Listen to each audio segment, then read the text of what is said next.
I cannot believe I'm doing this, but I'm doing it. Lots of airflow. That's what I've been looking for. And this is at idle. Look how awesome that is, guys.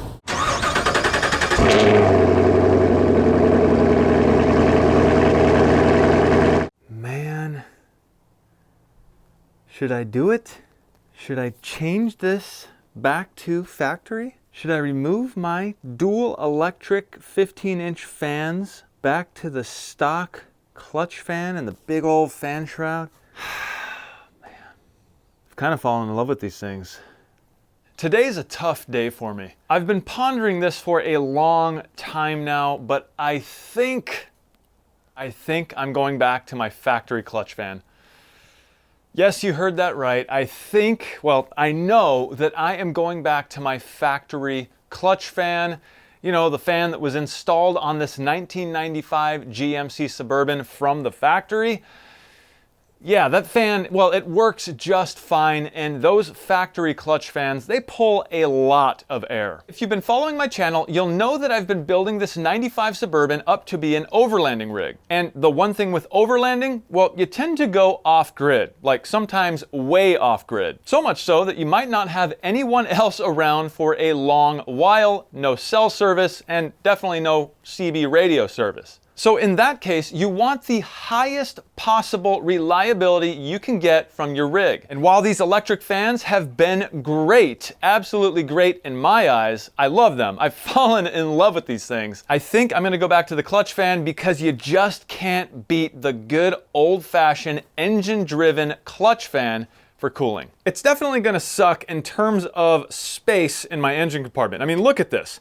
Not only does this look really cool with this big piece of aluminum here, but look at how much space I have between, for example, my water pump pulley and my fans. I mean, there is so much room here. I can see down there, and there is plenty of room for me to be able to see everything and inspect everything, especially be able to get to grease bungs that are down there in the steering system and everything, right here from the top. If we take a look at this factory clutch fan shroud, you can see just how much bigger this thing is. This basically is going to kind of somewhat bolt onto the top here, and it's just going to be this massive piece of plastic in the engine compartment that's basically going to cover all of my visibility. I won't be able to see down anymore, and if I need to get my belt off, well, that's going to be somewhat of a hassle too. On top of that, if we look at our factory clutch fan, I mean, this thing is heavy. The engine is now going to have to turn this heavy piece of metal and fight not only with the weight, but also the wind resistance with these blades pulling some air. It's definitely been years now since I installed these electric fans, and I think if I remember correctly, I did have a somewhat noticeable power boost. So being that it has been so long and I've really gotten used to the way this truck handles and drives now, I'm really curious to see if the engine feels like it's lost a ton of power just from putting this fan back on. The bottom line is, and what I keep telling myself is, I can always put these electric fans back on if I absolutely hate having the clutch fan back on there, you know, due to maybe reduced power or even inefficient cooling. What I'm hoping is that I get even better cooling, you know, on the freeway or even in higher altitudes, things like that. And obviously, I won't have to deal with the possibility of blowing fuses or having some sort of electrical issue, including an electric fan motor going out. But like I said, in the name of utmost reliability, I am going to swap that clutch fan back in there. Oh, that pains me to say that. First thing I'm gonna do here is unhook the battery.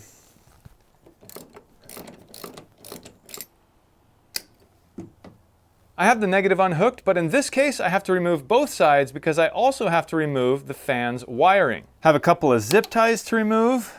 This small red wire here that goes into that fuse box back there gave it switched 12-volt power, so I'll be removing this also. So I'll be removing that. All right, I got this gigantic kit of wires out of here. It's all undone, ready to rock. I think I'm just gonna leave them in place. And the only thing left to do now is just to start removing these bolts. There's 3 here on the top. I think I'm gonna try to leave this whole thing together as one unit. So if I can just take out these 3 bolts, and I think there's 3 more on the bottom, I might be able to just pull this whole thing out of here in one piece. Well, that's loose now, and if I remember correctly, I have to remove the bottom skid plate to be able to get to the bottom 3 bolts. Yep, no getting to the bolts down here. I got to remove this skid plate here, so it looks like we have 4 of these. Okay, with just 2 bolts removed, this whole skid plate just swings out of the way. And I now have access here to the bottom, and you can see the bracket there that is holding that existing fan in there. So I'm just gonna have to remove that bracket on both sides. Right, here we go. I cannot believe I'm doing this, but I'm doing it.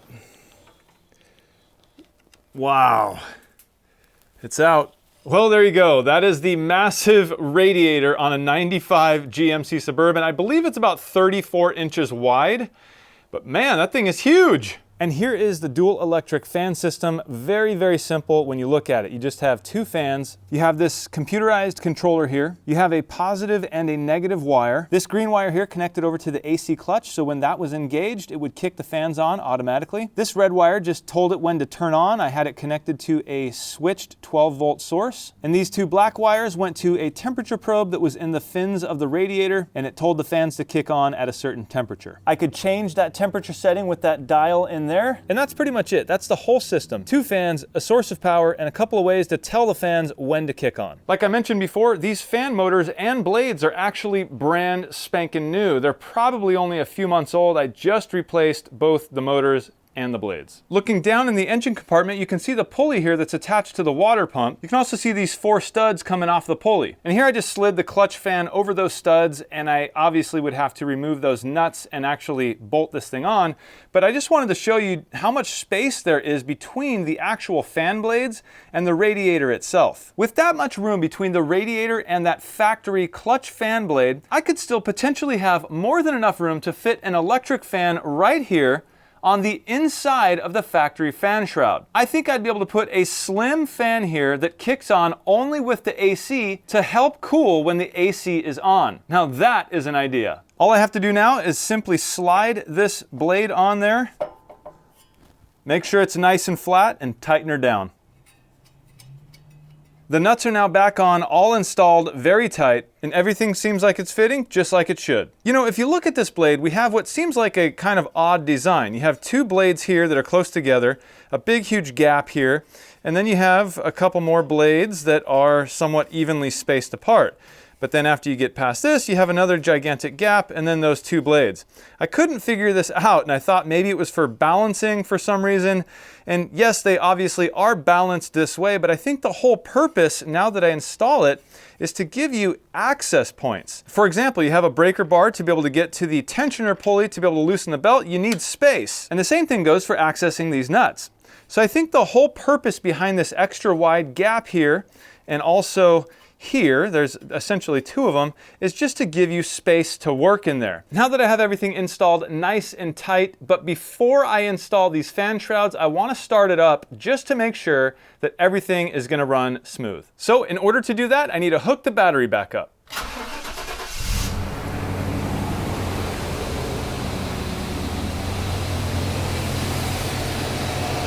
All right, everything is running just like it should. That clutch fan is spinning nice and fast. Hasn't done that in a while. Now that I can see everything is working just fine, I'm gonna put the shrouds back on. All right, last couple of bolts here on the top. This thing fits like an absolute glove. Of course, that's to be expected, being that this thing came out of this truck from the factory. It definitely looks really good, nice and factory. Of course, it needs to be cleaned up a little bit, but that's besides the point. This charge wire coming off the positive side of the battery over to that fuse panel there has been upgraded. So this is now 2 gauge, so it's a little bit tight to fit here, but it does fit. All right, the blade does clear everything just fine. Okay, everything is installed, completely back to factory. I'm gonna start it up one last time just to make sure we don't have any issues with contact with the fan shroud, and then we can take it on a drive.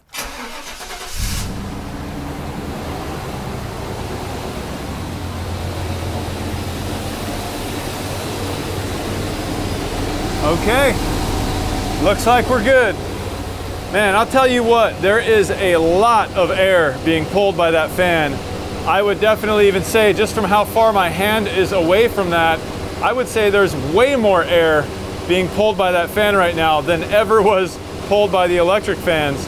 That's really interesting. Of course, this isn't scientific by any means, but I feel a ton of air coming through there. Let's try this. Look at that, guys. Look at that. That's how much air is moving past there. This is a heavy rag, and it is being suctioned to the front grille. Probably those electric fans would do that too, but that just goes to show you how much air that fan is moving right now. All right, we're now into the next day, and I just wanted to start this thing up so that you can see just what this sounds like now upon first start. Of course, that clutch is going to be fully engaged, so we're gonna get a really loud fan sound when we first start this thing up.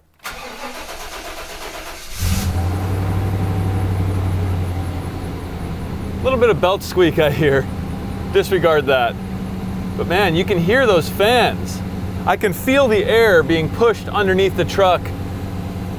Such a different feeling. It's weird. It's like almost like I like it more because it feels more normal in a weird way. Okay, I'm at a stop sign here.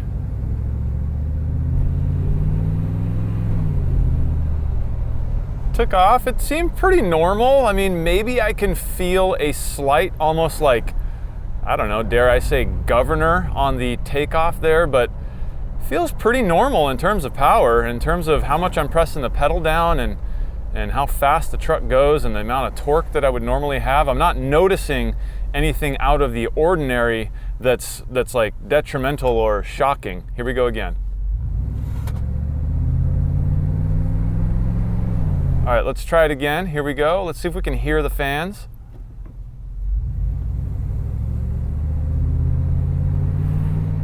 Yep, I can hear them. Everything seems normal in terms of power, I have to say. Done a lot of work to this thing recently, so including the injectors and just some other sensors and stuff that help with overall drivability. But everything is seeming pretty normal. At this point, the thermostat has opened up. We are now in full circulation of coolant. Taking off again. Yep, I can hear the fans. I can feel a difference, but I wouldn't say it's anything like, oh my gosh, I just lost 50 horsepower. It's probably, I don't know, let's call it 10 to possibly 20, which sounds like a lot. It does.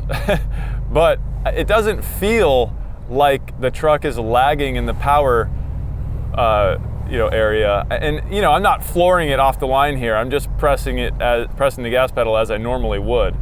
Okay, so this is where I think things could get a little bit telling. I'm heading up this big steep hill that I always come to whenever I film videos after I do something to my truck. I can definitely feel a difference, I think, in having a clutch fan versus the electric fans. Going up a hill, I can feel a difference, but I can also hear those fans working. I can hear that fan pulling air, which is really good, especially if you're going uphill. You want air passing your radiator, for sure, as much air as possible. So I don't know, is it a bad thing that I maybe have lost, I don't know, 10, 15 horsepower or so and gained some cooling going up a hill? I don't know, it's kind of like a catch-22. It's like, you don't want to lose power by any means, but you also want the most cooling possible. So for me, I'll take it. I'll take the cooling, because overheating, not that I was before at all, but I don't want to if I was up at a higher elevation and the air was a lot thinner. That's kind of the biggest goal for me. And something that I did see with the electric fans recently was somewhat of a hotter engine, and I noticed I was at a higher elevation, so I didn't overheat or anything, but that's kind of what threw me over the edge with like, yes, let's just try putting that clutch fan back in and see what happens. So I'll have to wait to see what happens in a higher elevation in terms of cooling to be able to compare with this clutch fan and the electric fans. But I can't complain. I'm a sucker for factory. Okay, I always think that the factory knows best. They designed it, they built it, they took the brightest minds available when they were basically making these vehicles back in '95, and they did things on purpose. They built this thing to be able to perform at its maximum efficiency, and you know, with other factors obviously included in that. But like I said, I'm a sucker for factory. I think that the factory did it best to begin with. Nothing against modding or altering your ride. Of course, I've done that quite a bit on this truck, but I like to try to keep things as factory as possible. To me, that just means keeping it as reliable as possible. Whenever I do things to this truck, I use factory-ish parts, meaning I'll go AC Delco original equipment every single time, even if it costs me twice as much, because I just want the best reliability, best possibility that something is going to work like it worked out of the factory. So I'm heading back down the hill now, and everything seems fine. Totally fine. Well, that's it, guys. Looks good. Everything's back together. Everything is functioning and performing just like it should, so far as I know. The fan's spinning nice and fast here at idle, and nothing seems to be, you know, out of the ordinary. Everything seems to be very, very normal, which is good. I can feel tons of air coming past the radiator right here. If I grab this paper towel, you can see just how much air is going by. I mean, I'm like a foot away and it's still wanting to suck this paper towel up. Let's see if I let it go. Yeah, I mean, this is just at idle, and look at this thing.